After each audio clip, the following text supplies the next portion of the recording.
You can have rules on every wall and still raise a child who doesn't help unless they're told. That's because following rules isn't the same as caring about others.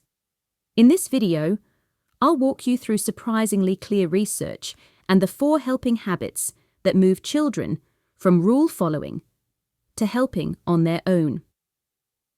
This comes from a 2023 study published in Frontiers in Developmental Psychology.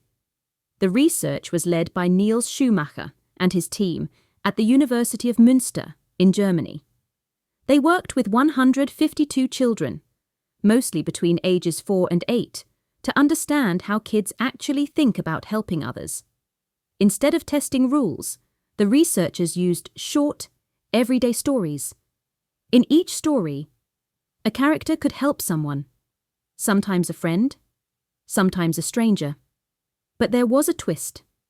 In some stories, helping caused no harm, like helping someone get back something that already belonged to them. In other stories, helping would hurt someone else, like helping a character take something that belonged to another person. The children's answers weren't random. When helping didn't harm anyone, about 9 out of 10 children said helping was the right thing to do. But when helping would hurt someone else, only about 2 out of 10 supported it. That tells us something important. Children at this age aren't just learning rules like always help or always be nice. They're already learning how to judge when helping actually helps, which creates a problem for rule-first parenting. Rules can shape behavior, but they don't always protect this ability to think about others. So the real question isn't, can young children help? It's whether our parenting lets that ability grow or slowly replaces it with rule following. That's where the helping habits come in. These aren't lessons to teach. They're the habits that decide whether children keep helping on their own. Rules feel right because they create order. They're clear. They're efficient. They tell children exactly where the lines are. Those are the rules. That's not allowed. That's how we do things. And when life is busy, rules feel like control. They stop arguments. They speed things up. They reduce uncertainty. So it makes sense that many parents lead with them early. But the research highlights a quiet trade-off. Rules teach children what's permitted, not how to think about other people. A child can follow a rule without ever noticing who needs help. They learn to scan for permission. Am I allowed? Is this against the rules? Instead of asking, would this help someone right now? And that difference matters most in the situations where rules don't exist. When a sibling is struggling. When someone drops something. When no adult is watching. Rules are quiet in those moments. Judgment isn't. That's why the study didn't focus on rule knowledge. It focused on how children decide whether to help when no rule tells them what to do. Before age 6, children are forming something deeper than behavior. They're forming how they decide what to do when no one tells them. At this age, helping isn't about rules yet. It's about noticing, about judging, about deciding whether someone else matters in the moment. The research shows children already have this ability. But it's fragile. When we over-rely on rules, children learn to wait for instruction. When we protect opportunities to help, children learn to think for themselves. That's why this window matters. Because once rule following replaces judgment, it's much harder to rebuild. So these next sections aren't about teaching something new. They're about what keeps this ability alive while children are still forming it. That brings us to the first helping habit. Helping habit number 1 is participation before instruction. In the study, children didn't learn how to help because an adult explained what helping means. They learned because they were present when help was needed. They saw someone struggle. They saw someone respond. They were close enough to notice what mattered. And that exposure shaped how they thought. When children are invited into real tasks, carrying something together, holding a door, helping clean up, they don't need a rule first.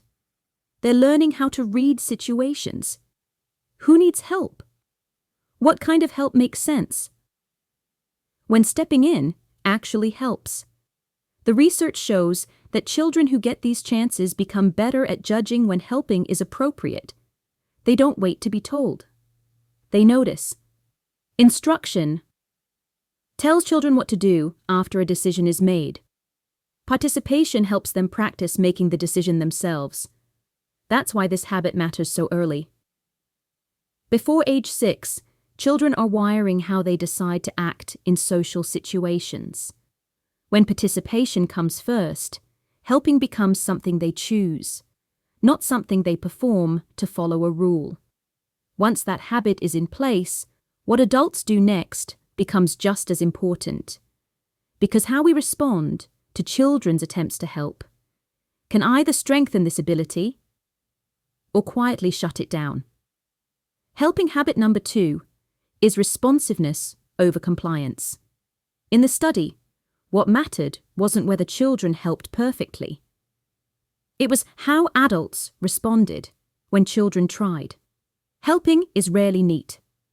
A child spills. They grab the wrong thing. They misunderstand what's needed. When adults jump in to correct, not like that. Just let me do it. You're doing it wrong. Children learn something subtle. That helping is risky. That trying might lead to embarrassment or rejection. The research points in the opposite direction. When adults respond to the intention to help, even when the outcome isn't ideal, children stay engaged. They feel seen.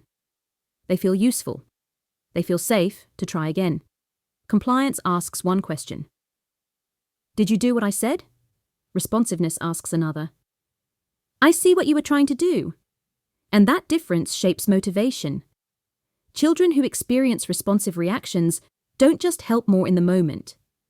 They're more likely to help later, without being asked. Because helping becomes linked to connection, not evaluation. At this age, that link matters. Before age 6, children are learning whether helping brings them closer to others or puts them under a microscope. And once helping feels safe, the next habit has room to develop. Because motivation can only grow when children feel trusted to choose. Helping habit. Number 3 is internal motivation over external control. Rules depend on something outside the child. An instruction. A reminder. An adult watching closely. Helping doesn't last that way. The research shows that children who help because they want to think differently about their role in the world. They don't ask, am I supposed to? They ask, does someone need me right now? That shift happens when helping isn't tied to rewards or threats. No sticker charts, no praise performances, no good job every single time. Instead, helping is treated as normal. Expected, but not enforced.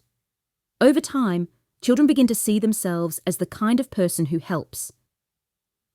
Not because they're told to be, but because that's how they experience themselves acting. This matters especially before age 6. Because this is when children are forming their sense of agency. If helping is always controlled from the outside, children learn to wait. If helping comes from choice, children learn to step forward. That's what the study highlights. External control manages behavior in the moment. Internal motivation carries helping forward when no one is watching. And once motivation becomes internal, one final habit determines whether helping stays flexible or turns rigid again. Helping habit number 4 is connection over duty. In the study, children didn't treat helping as a box to check. They talked about people. Who would benefit? Who might be hurt? Who would feel relieved afterward? That's a different frame than duty. Duty sounds like obligation. Connection sounds like relationship. When helping is framed as duty, children turn inward. Will I get in trouble? Is this allowed? Am I doing it right? When helping is framed as connection, children look outward. Who needs help? What would make this better? Should I step in? The research shows children this age are already capable of that kind of thinking. They can weigh outcomes. They can notice harm. They can decide not to help when helping would hurt someone else. Rules flatten those moments. Connection keeps them human. Before age 6, this matters most. Because this is when children are learning what helping means. Not as obedience, not as duty, but as care, chosen in real situations. When helping is grounded in connection, children don't need constant reminders. They've learned how to read people. Not just rules. And that's what allows helping to show up even when no one is watching. Rules still matter. They keep children safe. They create boundaries. They help life run smoothly. But before age 6, rules shouldn't be the main teacher of how to treat other people. Because this research shows something important.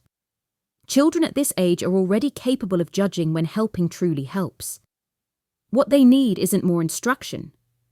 They need the right habits around them so that ability doesn't get replaced by obedience. Participation before instruction. Responsiveness over compliance. Internal motivation over control. Connection over duty. Those habits don't remove rules. They give rules a foundation. This week, look for one moment where your child could participate instead of comply. Invite them in. Respond to the effort. Let helping feel human. If this helped, like and subscribe. And tell me in the comments, what's one way your child already tries to help others? Because the goal isn't raising rule followers. It's raising children who know how and when to care.